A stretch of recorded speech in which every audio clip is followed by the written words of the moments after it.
Hello दोस्तों, welcome to my channel value investment finance academy. दोस्तों, हमने लास्ट वीडियो में देखा कि स्टॉक आइडिया कैसे जनरेट करते हैं। इस वीडियो में हम जानेंगे कि इकोनॉमिक मोड्स क्या होता है। मोड्स का मतलब होता है कॉम्पिटिटिव एडवांटेज। मतलब किसी कंपनी के पास अपनी प्रतिस्पर्धी कंपनी की तुलना में क्या एडवांटेज है। हमें उस कंपनियों में निवेश करना चाहिए जिनके पास इकोनॉमिक मोड्स हो, मतलब उनके पास अपने कॉम्पिटिटर्स की तुलना में एडवांटेज हो। मोड का रियल मीनिंग होता है किले के चारों ओर बनी पानी से भरी खाई, जो शत्रु सेना के लिए बाधा बनती है, जो किले को एक्स्ट्रा प्रोटेक्शन इंश्योर करती है। बिजनेस भी एक किले की तरह होता है और इकोनॉमिक मोड्स एक्स्ट्रा प्रोटेक्शन की तरह। इकोनॉमिक मोड्स की वजह से कंपनी कंसिस्टेंटली नए कस्टमर को अट्रैक्ट करती है और पुराने कस्टमर को रिटेन भी करती है। मोड्स की वजह से कंपनियां अच्छे टाइम में बहुत ज़्यादा प्रॉफिट कमाती है और बुरे समय में सर्वाइव भी करती है। मोड्स की वजह से वो अपने प्रोडक्ट्स या सर्विसेज के दाम बढ़ा सकती है और अपने कस्टमर को रिटेन भी कर सकती है। डिफ़िकल्ट टाइम में जिन कंपनियों के पास इकोनॉमिक मोड नहीं होता है वो स्ट्रगल करती है और बैंकरप्ट भी हो सकती है। और जब इकोनॉमी इम्प्रूव करती है तब कंपनी जिनके पास इकोनॉमिक मोड्स होता है वो पहले से भी ज़्यादा प्रॉफिट इंजॉय करती है, क्योंकि उनका कॉम्पिटिटर बैंकरप्ट हो चुका होता है।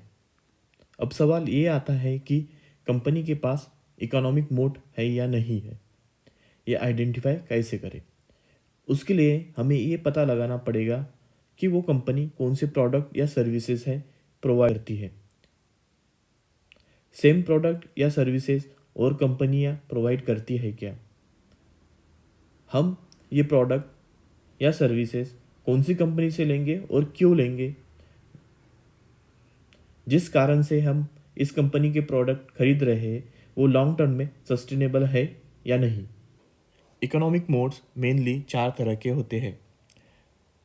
एक है ब्रांडिंग, दूसरा है इकोनॉमी ऑफ स्केल, तीसरा है लीगल बैरियर टू एंट्री और चौथा है हाई स्विचिंग कॉस्ट। तो आइए जानते हैं ब्रांडिंग क्या है। दोस्तों, soft drink, pizza, instant noodle, diaper, fried chicken, baby care product, food delivery, ये प्रोडक्ट्स के नाम सुनते ही कौन से ब्रांड आपके दिमाग में आते हैं। ऑब्वियसली सॉफ्ट ड्रिंक सुनते ही पेप्सी और कोक, पिज़्ज़ा के लिए डोमिनोज, इंस्टेंट नूडल के लिए मैगी, डायपर्स के लिए पैम्पर या हगीज, फ्राइड चिकन के लिए केएफसी, बेबी केयर प्रोडक्ट के लिए Johnson and Johnson and food delivery के लिए स्विगी या जोमेटो। इनमें से कुछ प्रोडक्ट पे आप रेगुलरली पैसे खर्च करते होंगे। वो प्रोडक्ट्स आपका सर्कल ऑफ कॉम्पिटेंस बनाते हैं। अधिकतर लोग इन ब्रांड्स में अपना पैसा खर्च करते हैं। कुछ लोग शायद इन ब्रांड्स में पैसा खर्च नहीं करते होंगे तो भी वो इन प्रोडक्ट्स का नाम जानते हैं। यही ब्रांड दिमाग में आते हैं। स्ट्रॉन्ग ब्रांड्स वाली कंपनियों को ही ड्यूरेबल कॉम्पिटिटिव एडवांटेज मिलता है। कुछ कंपनियां प्रोडक्ट्स और सर्विसेज कॉम्पिटिटर होने के बावजूद भी स्टैंड आउट करते हैं, जैसे कि आईफोन। आईफोन एक अब स्टेटस सिंबल बन गया है। रॉयल एनफील्ड बाइक एक लाइफस्टाइल से जोड़ा जाता है। केएफसी काफ़ी मशहूर है फ्राइड चिकन के लिए। स्ट्रॉन्ग ब्रांड होना काफ़ी नहीं है, वो ब्रांड कंपनी को प्रॉफिट भी कमा के दे सके। किसी कंपनियों के ब्रांड को कॉम्पिटिटिव एडवांटेज है कि नहीं ये तब पता चलेगा जब वो कंपनी अपने प्रोडक्ट्स को हायर प्राइस पे बेच सके अपने कॉम्पिटिटर्स की कंपेयर में। इसी को प्राइसिंग पावर भी कहते हैं। जैसे कि आईफोन आईफोन अपनी प्राइसेस काफ़ी हायर रखता है as compare to other smartphone. सिर्फ स्ट्रॉन्ग ब्रांड होना काफ़ी नहीं है। कंपनी का जो ब्रांड फेमस है वो कितना परसेंट रेवेन्यू जनरेट करता है कंपनी के टोटल रेवेन्यू से, ये भी देखना ज़रूरी है। दूसरा मोड होता है इकोनॉमी ऑफ स्केल। कुछ बिजनेसेस इतने बड़े होते हैं कि वो अपने कॉम्पिटिटर के प्रोडक्ट की प्राइसेस लगातार कट करते रहते हैं, क्योंकि उनका production and purchase large scale में होता है और उसकी वजह से उनका कॉस्ट ऑफ प्रोडक्शन भी कम होता है। ये कंपनियां कंफर्टेबली अपने प्राइस को कम कर सकती है जहाँ तक इनका कॉम्पिटिटर ना कर सके। अमेजोन जैसी ई कॉमर्स कंपनी के पास ह्यूज नेटवर्क है और बार्गेनिंग पावर भी है। इस वजह से उनकी साइट पे चीज़ें सस्ती मिलती है। डिक्सन टेक्नोलॉजी एक कॉन्ट्रैक्ट मैन्युफैक्चर है LED TV, washing machine, lightning bulb का। ये बहुत सारी कंपनियों के लिए मैन्युफैक्चर करता है। इनका ऑपरेटिंग प्रॉफिट मार्जिन कम है, बट इनका प्रोडक्शन ही इतना लार्ज स्केल में होता है कि दूसरी कॉम्पिटिटर को प्राइस कम करना डिफिकल्ट हो जाता है। थर्ड इकोनॉमिक मोड होता है लीगल बैरियर्स टू एंट्री। कुछ कंपनियों को लीगल प्रोटेक्शन होता है in the form of legal contracts और government regulation.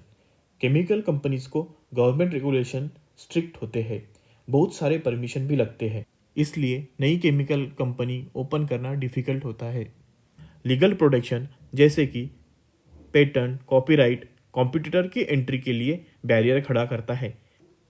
New drugs and formulation का पेटेंट फार्मास्यूटिकल कंपनी के लिए इकोनॉमिक मोड साबित होता है।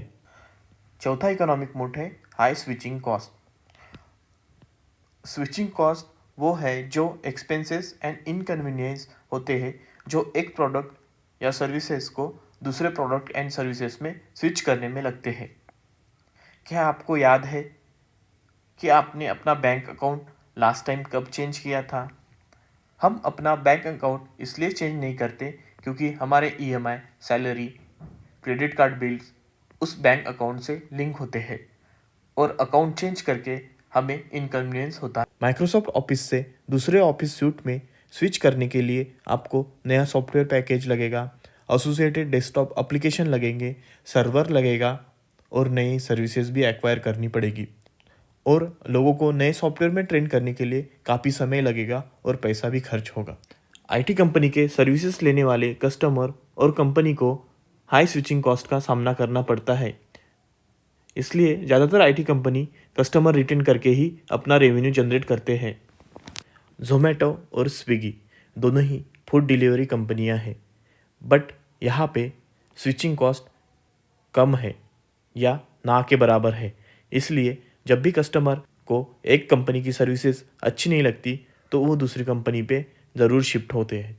मोड को कंसिडर करते वक्त कुछ चीज़ें ध्यान में रखना ज़रूरी है। हो सकता है मोड हमेशा ना रहे, पर कंपनियां जिनके पास इकोनॉमिक मोड्स होता है वो रातों रात बंद नहीं होगी, क्योंकि लोगों को इनोवेशन और नई चीज़ें अडॉप्ट करने में समय लगता है। परंतु यह ज़रूरी है कि आप अपना पोर्टफोलियो रिव्यू करते रहिए।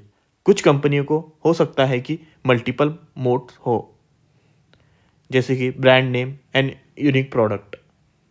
ऐसी कंपनियां अपने प्राइस को आसानी से रेज कर सकती। दोस्तों, ये वीडियो अच्छा लगे तो लाइक और शेयर ज़रूर कर देना और चैनल को सब्सक्राइब नहीं किया है तो सब्सक्राइब ज़रूर कर लेना और बेल आइकन को हिट करके ऑल सिलेक्ट कर लेना ताकि लेटेस्ट फाइनेंस वीडियो का नोटिफिकेशन आपको मिलता रहे।